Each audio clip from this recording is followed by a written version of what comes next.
এই মুহূর্তের সবথেকে বড় খবর, চন্দ্রপুর ধলেশ্বর এলাকায় মর্মান্তিক দুর্ঘটনা।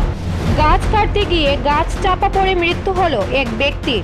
মৃতের নাম আব্দুল মজিদ মিয়া, বয়স 57 বছর।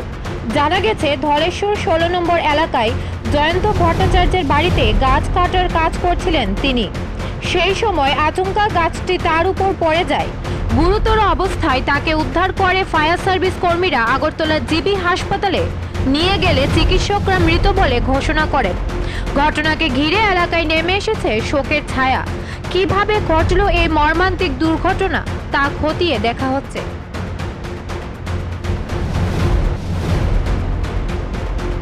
এই মুহূর্তের সবথেকে বড় খবর, চন্দ্রপুর ধলেশ্বর এলাকায় মর্মান্তিক দুর্ঘটনা।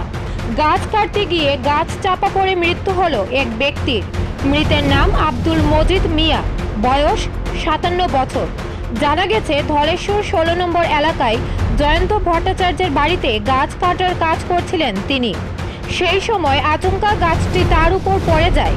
গুরুতর অবস্থায় তাকে উদ্ধার করে ফায়ার সার্ভিস কর্মীরা আগরতলা জিবি হাসপাতালে নিয়ে গেলে চিকিৎসকরা মৃত বলে ঘোষণা করেন। ঘটনাকে ঘিরে এলাকায় নেমে এসেছে শোকের ছায়া। কিভাবে ঘটল এই মর্মান্তিক দুর্ঘটনা তা খতিয়ে দেখা হচ্ছে।